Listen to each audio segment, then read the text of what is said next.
O Evangelho segundo o Espiritismo, capítulo 2. Meu reino não é deste mundo. A vida futura, a realeza de Jesus, o ponto de vista, instruções dos Espíritos, uma realeza terrestre. 1. Pilatos, tendo entrado de novo no palácio e feito vir Jesus à sua presença, perguntou-lhe: És o rei dos judeus? Respondeu-lhe Jesus: Meu reino não é deste mundo. Se o meu reino fosse deste mundo, a minha gente houvera combatido para impedir que eu caísse nas mãos dos judeus. Mas o meu reino ainda não é aqui. Disse-lhe então Pilatos: És, pois, rei? Jesus lhe respondeu: Tu o dizes. Sou rei. Não nasci e não vim a este mundo, senão para dar testemunho da verdade. Aquele que pertence à verdade, escuta a minha voz. João, capítulo 18, versículos 33, 36 e 37. A vida futura. 2. Por essas palavras, Jesus claramente se refere à vida futura que ele apresenta em todas as circunstâncias, como a meta que a humanidade irá ter e como devendo construir objeto das maiores preocupações do homem na Terra. Todas as suas máximas se reportam a esse grande princípio.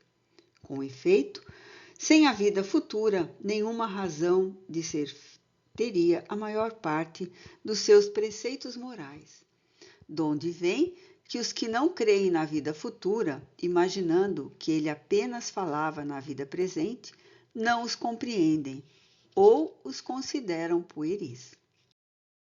Esse dogma pode, portanto, ser tido como o eixo do ensino do Cristo, pelo que foi colocado num dos primeiros lugares à frente desta obra. É que ele tem de ser o ponto de mira de todos os homens. Só ele justifica as anomalias da vida terrena e se mostra de acordo com a justiça de Deus. 3. Apenas ideias muito imprecisas tinham os judeus acerca da vida futura. Acreditavam nos anjos, considerando-os seres privilegiados da criação. Não sabiam, porém, que os homens podem um dia tornar-se anjos e partilhar da felicidade destes. Segundo eles, a observância das leis de Deus era recompensada com os bens terrenos, com a supremacia da nação a que pertenciam, com vitórias sobre os seus inimigos. As calamidades públicas e as derrotas eram o castigo da desobediência àquelas leis. Moisés não pudera dizer mais do que isso a um povo pastor e ignorante, que precisava ser tocado antes de tudo pelas coisas deste mundo. Mais tarde, Jesus lhe revelou que há outro mundo onde a justiça de Deus segue o seu curso.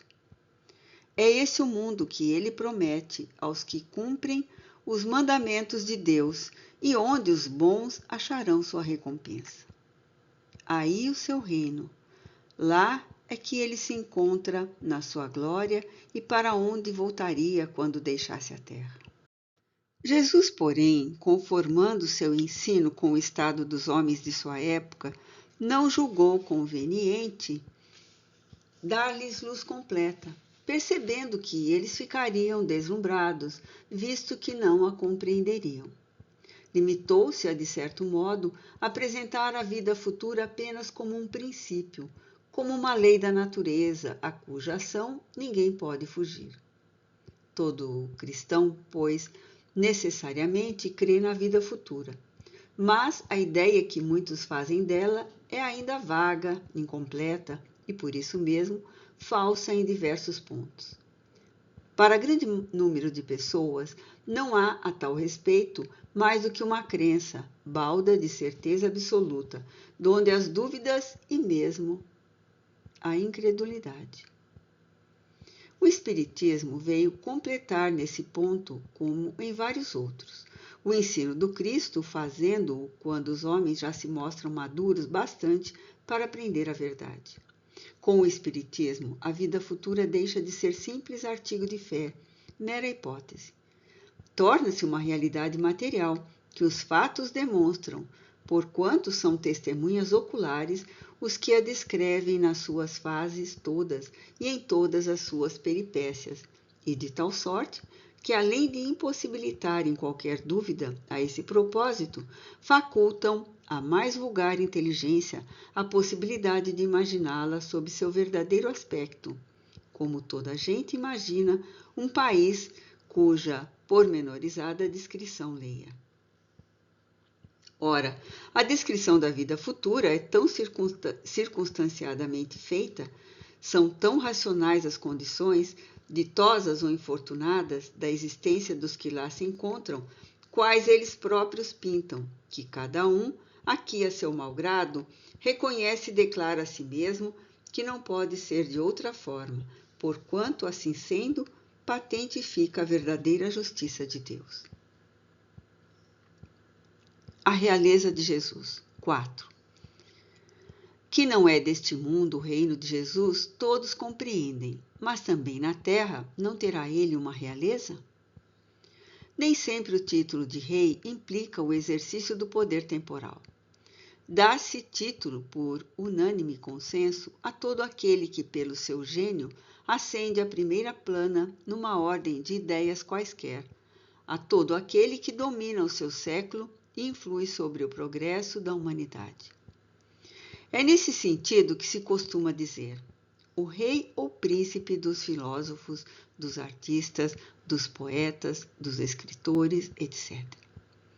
Essa realeza, oriunda do mérito pessoal, consagrada pela posteridade, não revela muitas vezes preponderância bem maior do que a que cinge a coroa real? Imperecível é a primeira, enquanto esta outra é joguete das vicissitudes. As gerações que se sucedem à primeira sempre a bendizem, ao passo que, por vezes, amaldiçoam a outra. Esta, a terrestre, acaba com a vida. A realeza moral se prolonga e mantém o seu poder, governa sobretudo após a morte. Sob esse aspecto, não é Jesus mais poderoso rei do que os potentados da terra? Razão, pois, lhe assistia para dizer a Pilatos, conforme disse: sou rei, mas o meu reino não é deste mundo. O ponto de vista. 5. A ideia clara e precisa que se faça da vida futura proporciona inabalável fé no porvir. Fé que acarreta enormes consequências sobre a moralização dos homens, porque muda completamente o ponto de vista sob o qual encaram eles a vida terrena. Para quem se coloca pelo pensamento na vida espiritual, que é indefinida, a vida corpórea se torna simples passagem, breve estada num país ingrato. As vicissitudes e tribulações dessa vida não passam de incidentes que ele suporta com paciência por sabê-las de curta duração, devendo seguir-se-lhes um estado mais ditoso. A morte nada mais estará de aterrador. Deixa de ser a porta que se abre para o nada e torna-se a que dá para a libertação, pela qual entra o exilado numa mansão de bem-aventurança e de paz. Sabendo temporária e não definitiva sua estada no lugar onde se encontra, menos atenção presta às preocupações da vida, resultando-lhe daí uma calma de espírito que tira àquela muito do seu amargor. Pelo simples fato de duvidar da vida futura, o homem dirige todos os seus pensamentos para a vida terrestre. Sem nenhuma certeza quanto ao porvir, dá tudo ao presente. Nenhum bem, divisando mais precioso do que os da terra, torna-se qual a criança que nada mais vê além de seus brinquedos. E não há o que não faça para conseguir os únicos bens que se lhe afiguram reais. A perda do menor deles lhe ocasiona causticamente pesar. Um engano, uma decepção, uma ambição insatisfeita, uma injustiça de que seja vítima. O orgulho ou a vaidade feridos são outros tantos tormentos que lhe transformam a existência numa perene angústia, infligindo-se ele, desse modo, a si próprio, verdadeira tortura de todos os instantes. Colocando o ponto de vista de onde considera a vida corpórea, no lugar mesmo em que ele aí se encontra, vastas proporções assume tudo o que o rodeia. O mal que o atinja, como o bem que toque aos outros, grande importância adquire aos seus olhos. Aquele que se acha no interior de uma cidade, tudo lhe parece grande. Assim, os homens que ocupem as altas posições, como os monumentos, suba ele, porém, a uma montanha, e logo bem pequenos lhe parecerão homens e coisas. É o que sucede ao que encara a vida terrestre do ponto de vista da vida futura. A humanidade, tanto quanto as estrelas do firmamento, perde-se na imensidade. Percebe então que grandes e pequenos estão confundidos, como formigas sobre um montículo de terra.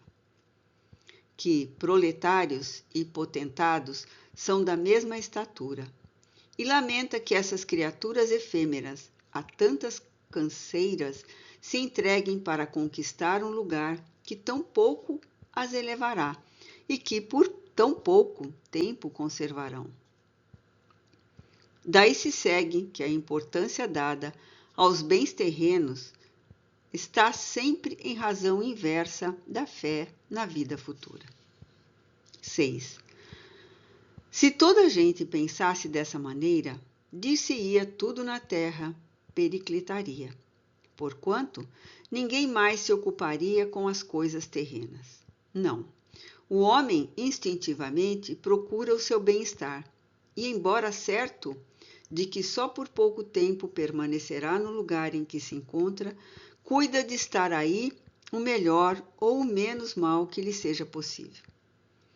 Ninguém há que, dando com um espinho debaixo de sua mão, não a retire, para se não picar. Ora, o desejo do bem-estar força o homem a tudo melhorar, impelido que é pelo instinto do progresso e da conservação que está nas leis da natureza. Ele, pois, trabalha por necessidade, por gosto e por dever, obedecendo desse modo aos desígnios da providência que, para tal fim, o pôs na terra. Simplesmente, aquele que se preocupa com o futuro não liga ao presente mais do que relativa importância e facilmente se consola dos seus insucessos, pensando no destino que o aguarda. Deus, conseguintemente, não condena os gozos terrenos, condena, sim, o abuso desses gozos em detrimento das coisas da alma. Contra tais abusos é que se premunem os que a si próprios aplicam estas palavras de Jesus: meu reino não é deste mundo. Aquele que se identifica com a vida futura assemelha-se ao rico que perde sem emoção uma pequena soma. Aquele cujo pensamentos se concentram na vida terrestre assemelha-se ao pobre que perde tudo o que possui e se desespera. 7. O Espiritismo dilata o pensamento e lhe rasga horizontes novos. Em vez dessa visão acanhada e mesquinha que o concentra na vida atual, que faz do instante que vivemos na Terra único e frágil eixo do porvir eterno, o Espiritismo mostra que essa vida não passa de um elo no harmonioso e magnífico conjunto da obra do Criador. Mostra a solidariedade que conjuga todas as existências de um mesmo ser, todos os seres de um mesmo mundo e os seres de todos os mundos. Faculta, assim, uma base e uma razão de ser à fraternidade universal, enquanto a doutrina da criação da alma, por ocasião do nascimento de cada corpo, torna estranhos uns aos outros todos os seres. Essa solidariedade entre as partes de um mesmo todo explica o que inexplicável se apresenta, desde que se considere apenas um ponto. Esse conjunto, ao tempo do Cristo, os homens não o teriam podido compreender, motivo porque ele reservou para outros tempos o fazê-lo conhecido. Instruções dos Espíritos, uma realeza terrestre. 8. Quem melhor do que eu pode compreender a verdade destas palavras de Nosso Senhor? O meu reino não é deste mundo? O orgulho me perdeu na terra. Quem, pois, compreenderia o nenhum valor dos reinos da terra se eu o não compreendia? Que trouxe eu comigo da minha realeza terrena? Nada, absolutamente nada. E como que para tornar mais terrível a lição, ela nem sequer me acompanhou até o túmulo. Rainha entre os homens, como rainha julguei que penetrasse no reino dos céus. Que desilusão, que humilhação quando, em vez de ser recebida aqui qual a soberana, vi acima de mim, mas muito acima, homens que eu julgava insignificantes e aos quais desprezava por não terem sangue nobre. Oh, como então compreendi a esterilidade das honras e grandezas que com tanta avidez se requestam na terra. Para se granjear um lugar neste reino, são necessárias a abnegação, a humildade, a caridade em toda a sua celeste prática, a benevolência para com todos. Não se vos pergunta o que fostes, nem que posição ocupastes, mas que bem fizestes, quantas lágrimas enxugastes. Ó Jesus, tu o disseste, teu reino não é deste mundo, porque é preciso sofrer para chegar ao céu, de onde os degraus de um trono a ninguém aproximam. A ele só conduzem as veredas mais penosas da vida. Procurai-lhe, pois, o caminho, através das urzes e dos espinhos, não por entre as flores. Correm os homens por alcançar os bens terrestres, como se os houvessem de guardar para sempre. Aqui, porém, todas as ilusões se somem. Cedo se apercebem eles de que apenas apanharam uma sombra e desprezaram os únicos bens reais e duradouros, os únicos que lhes aproveitam na morada celeste, os únicos que lhes podem facultar acesso a esta. Compadecei-vos dos que não ganharam o reino dos céus. Ajudai-os com as vossas preces, porquanto a prece aproxima do Altíssimo o homem. É o traço de união entre o céu e a terra, não o esqueçais. Uma rainha de França, Havre, 1863.